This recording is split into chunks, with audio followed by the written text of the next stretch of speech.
अस्सलाम वालेकुम नाज़रीन, सवाबी जलसे के बाद की सिचुएशन और उसके बाद बाकायदा तौर पे कहा जा रहा है एक पैनिक और इस्लामाबाद के अंदर कुछ बड़ी बैठक भी हुई है। कुछ लोग मायूस भी बहुत हैं क्योंकि सवाबी जलसे के अंदर एक तारीख नहीं दी गई, एक तारीख का बाकायदा तौर पे ऐलान नहीं किया गया, लेकिन इस बार तारीख का ऐलान बाकायदा तौर पे अडयाला से आएगा। अब अगला सवाल ये है कि अडयाला जेल में मुलाकातों के ऊपर कहीं पाबंदी तो नहीं लग जाएगी, क्योंकि ऐलान वहीं से होना है, जो असल तारीख आनी है वहीं से आनी है, नवंबर के महीने की आनी है।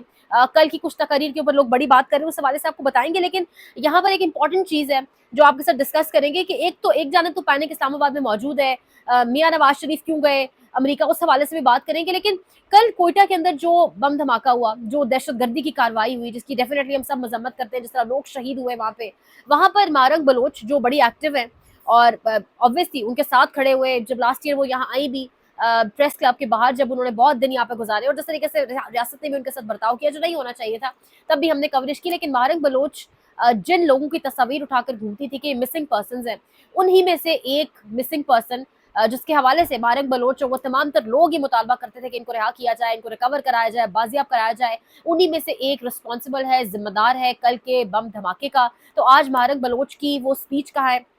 आज मारंग बलोच की जानिब से कंडेम नहीं किया गया, मजम्मत नहीं की गई, क्योंकि जहां पर हम साथ देते हैं, जहां पर हम कहते हैं कि उनके साथ ज्यादती हुई है, जहां पर हम कहते हैं कि इनकी बात सुनी जानी चाहिए, जहां पर हमने काजी फारिसा के ऊपर बहुत ज्यादा एतराज किया, बहुत ज्यादा क्रिटिसिज्म किया कि बलूचिस्तान का एक जज बैठकर उसने बलोच बेटियों के साथ जो कुछ हुआ उस पर आवाज नहीं उठाई, वहीं पर सवाल ये उठता है कि मारंग बलोच की मजम्मत का है।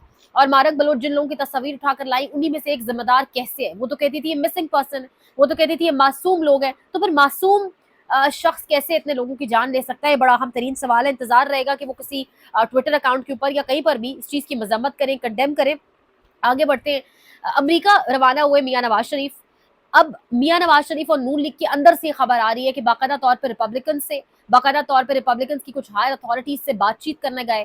बहुत कोशिश की मुस्लिम लीग नवाज ने कि अपने वहां पर यूएस के अंदर ओवरसीज चैप्टर को एक्टिव करें और रिपब्लिकन को किसी तरीके से अप्रोच किया जाए। पहले ये चीज छुपाई गई और जब मोहम्मद जुबैर साहब के साथ मेरा इंटरव्यू भी हुआ siyaset.pk पर, आप जाके देख सकते हैं, उनसे भी जब मैंने सवाल किया कि इसको एक सीक्रेट विजिट ज्यादा समझा जा रहा है बजाय इसकी पर्सनल विजिट हो, कोई इंपॉर्टेंट मुलाकात हो रही है, तो उन्होंने डिनाई कर दिया। ऑल नून लीग छोड़ चुके हैं, लेकिन ये खबरें मौजूद थी कि किसी सीक्रेट विजिट पे जा रहे हैं, कुछ अहम मुलाकातें। अब ये नून लीग के अपने लोग इन चीजों को कंफर्म कर रहे हैं कि वो बाकायदा तौर पर रिपब्लिकन से किसी से बातचीत, नून लीग के अंदरूनी जराए बात कंफर्म कर रहे हैं कि किसी से बातचीत करने गए थे, लेकिन रिपब्लिकन ने, किसी हायर अथॉरिटीज ने उनसे मिलने से इनकार कर दिया है और ओवरसीज चैप्टर जो उसको एक्टिव करने की, और जो एक लॉबिंग के हवाले से चल रही थी खबरें कि अच्छे खासा अरबों रुपया लगाया गया है लॉबिंग करने के लिए, ताकि ट्रंप हुकूमत अगर आ जाती है तो उसके बाद मामला को किस तरीके से टैकल किया जा सके। तो यानी नवाज शरीफ के लिए बहुत मुश्किल हो चुकी है ना, उनके अपने हाथ कुछ आया, वो अलग बात है, बेटी पहली मरतबा वज़ीर आला लग गई, लेकिन एक ऐसी हुकूमत जिसको ना निगल सकते हैं ना उगल सकते हैं, शदीद फंस चुके हैं। इंटरनेशनल एस्टैब्लिशमेंट उनको मुंह नहीं लगा रही, मुल्क के अंदर एस्टैब्लिशमेंट जो है उनको अब मजीद जरूरत नहीं रही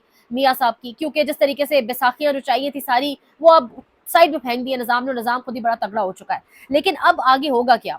अब नवाज शरीफ जो है उनको तो बाहर कोई मिला नहीं, और जो कुछ हुआ है कल जनीवा से, जो आपके सामने जो वीडियोस आई है, एक और वीडियो भी सर्कुलेट कर रही है इस टाइम, और जिस तरीके से लोग आवाजें दे रहे हैं, जिस तरीके से लोग आवाजें दे के कह रहे हैं कि ये देखो ये जाली वज़ीर आला गाड़ी में बैठ रही है, ये देखो ये जाली वज़ीर आला, और जिस तरीके से फॉर्म 47 के लोग यहाँ पे घूम रहे हैं, तो लोगों ने ये इज्जत बेसिकली रह गई है और इस तरीके से लोग इनको वेलकम कर रहे हैं। दूसरी जानिब कल सवाबी में जो कुछ हुआ, मायूस भी बहुत हुए कारकुनान।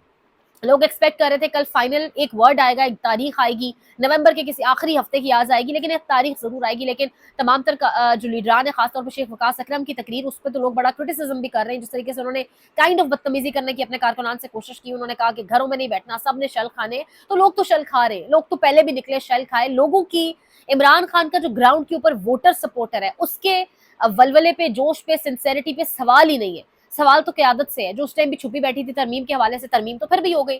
आप लोग छुपे हुए थे, तरमीम तो फिर भी हो गई। उस टाइम आप लोग निकले नहीं कि तरमीम रुक जाएगी। अब कल सवाबी जलसे की बात करने से पहले मैं आपको एक वीडियो दिखाऊं।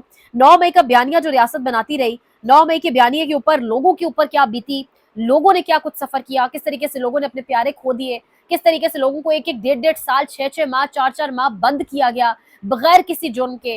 और प्रोसिक्यूशन 9 मई के केसेस की अगर आप बात करें ना, मामला कहीं और बात चली जाएगी, लेकिन प्रोसिक्यूटर केसेस प्रोसिक्यूट करने को तैयार नहीं है, तफ्तीशी अफसर चालान नहीं जमा कराता, लेकिन लोगों को इन केसेस के अंदर बाकायदा तौर पे घसीटा जा रहा है, ड्रैग किया जा रहा है, जलील ख्वार किया जा रहा है।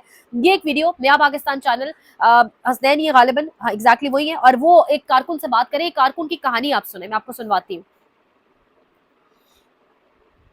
1 साल 40 दिन में अटक जेल में रहो, किस जुर्म में? ये 9 मई में इमरान खान के खाते में गिरफ्तार किया था। मेरी वालदा को पता नहीं था कि मेरा बेटा मर गया कि जिंदा है। जब मैं रिहा हुआ घर के, वो जाहिर बात है यार, मतलब जब रिहा होता है तो खुशी का माहौल होता है, कहते हैं कि यार शुक्र है कि मैं जहन्नुम से निकल आया।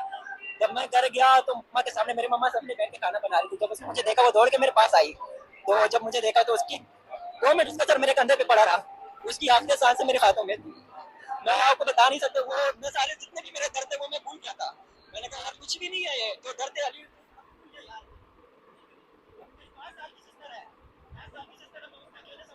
अब ये लड़का कह रहा है कि मेरी 5 साल की बहन है जिसको मैं अकेले संभाल रहा हूँ, वालिद साहब मेरे पहले शहीद हो चुके थे, उन्हीं की जगह मैं अब ड्यूटी दे रहा हूँ, और मेरी माँ ने 2 से 3 मिनट मेरे कंधे पर सर रखा और उसके बाद उसने जान दे दी, जिसकी माँ को पता ही नहीं था कि उसका बेटा जिंदा है या नहीं। 9 मई के केसेस जिन पर रियासत खेल रही है अभी तक चल रहे हैं वो केसेस, कसूरवार कसूरवार खेल खेला जा रहा है, लोगों से पहले प्रेस कॉन्फ्रेंसेस कराई गई और इस तरीके से लोगों को जलीलो ख्वार किया जा रहा है। कल जो सवाबी के अंदर जलसा हुआ उसमें बड़ा क्रिटिसिज्म भी आ रहा है, लेकिन अब जो डेट आनी है फाइनल वो आनी है इमरान खान की जानिब से। एक खदशा मौजूद है कि शायद अब अडियाला जेल में मुलाकातों के ऊपर पाबंदी लगाई दी जाए ताकि वहां से तारीख ही निकल कर सामने आ सके। दूसरी जानिब बड़ी अहम तरीन बैठक हुई है इस्लामाबाद में, बहस और मुबाहिसा भी हुआ है उन बैठकों के अंदर, जो जराए बताते हैं, जो कुछ सीनियर सहाफी रिपोर्ट कर रहे हैं कि उसके अंदर बाकायदा तौर पर अब अगले लाहे अमल के ऊपर बात हुई है, क्योंकि ये जान चुके हैं कि इस्लामाबाद के अंदर अब एक लॉन्ग मार्च की या किसी एक बड़े धरने की या एक बड़े किसी एक गैदरिंग की कॉल आनी है। और उसका हमें कल समझ आ गई कि कल जलसा सवाबी के अंदर था, जिस तरीके से बड़े बर वक्त कंटेनर्स पहुंचा दिए गए फैजाबाद पर भी, बाकी भी जिस तरह जीटी रोड और तमाम तर जो हसन अब्दाल अट्टा को जो तमाम तर रोड मैंने कल आपको वीलॉग में बताया था जो बंद कर दी गई, तो उस हवाले से तो ये पैनिक कल भी था। तो ये एक्सपेक्टेड इनको था कि शायद कल ही कोई डेट आ जाए, शायद कल ही ना वो निकल पड़े। सो अब हुकूमती बेंचेस के अंदर ठीक ठाक पैनिक है, क्योंकि इंटरनेशनल स्टैब्लिशमेंट मुंह नहीं लगा रही। मियाँ साहब बाहर गए, वहां बात नहीं बनी, दाल नहीं गली। यहाँ आप जानते हैं कि स्टैब्लिशमेंट को हमारी बिल्कुल किसी सूरत जरूरत नहीं रही, स्टैब्लिशमेंट भी जानती है कि हमें अब इनकी कोई जरूरत नहीं रही। तो अब ये डरे हुए हैं कि कोई और निजाम ही इंट्रोड्यूस ना करा दिया जो हमें उठा के बाहर फेंक दिया जाए। सियासत तो हमारी वैसी खत्म हो चुकी है, नहीं अवामी हिमायत तो हमारी वैसी खत्म हो चुकी है, जो करतूत हमने किए हैं।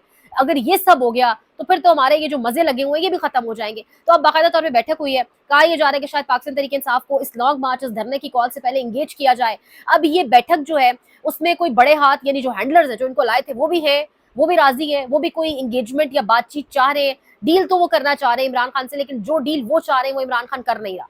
तो अब ये मामला किस तरफ जाएगा, क्योंकि इसके बाद एक पैनिक ठीक ठाक दिखाई दे रहा है। बदकिस्मती इस चीज की है, अदालतें, मीडिया, सहाफी क्या कुछ मैनेज नहीं किया, हर चीज मैनेज कर ली, लेकिन पैनिक, एक बेचैनी, इस तरह की कैफियत खत्म नहीं हो रही। क्योंकि बात वही है, दी एंड के इंतजामी मामला तो आपने कंट्रोल कर लिए, लेकिन आवाम के दिलो दिमाग को आप कंट्रोल नहीं कर पा रहे, और हर गुजरते दिन के साथ आपके पास कार्ड्स खत्म होते जा रहे हैं। और इमरान खान, अब डेट कब की आती है, अगर मुलाकातों पर पाबंदी नहीं लगी तो गालिबन इस हफ्ते एक्सपेक्टेड है कि जुमेरात या जुमे तक इमरान खान कोई एक डेट अनाउंस करेंगे अडियाला जेल से। और फिर ऑब्वियसली जब इमरान खान डेट अनाउंस करेगा तो हबीब अकरम का तज्जिया याद आ जाता है कि अगर चिड़िया गुजर रही होगी अडियाला जेल के ऊपर से और उसको पता चल जाएगा कि एक डेट है, और चिड़िया अगर वो जो कुर्रा है या वो जो पेपर है वो कहीं फेंक देगी, तो लोग उस चिड़िया की बताई हुई डेट पर भी यकीन कर लेंगे। तो इधर तो ऑब्वियसली इमरान खान अगर डेट बताएगा तो सहाफियों के जरिए बाहर आएगी या बाकायदा तौर पर लीडरशिप उसका ऐलान करेगी। उसके बाद क्या सिचुएशन बनेगी आपको साथ साथ आगाह करेंगे। लाइक शेयर सब्सक्राइब, अपना ख्याल रखिए, अल्लाह के बाद।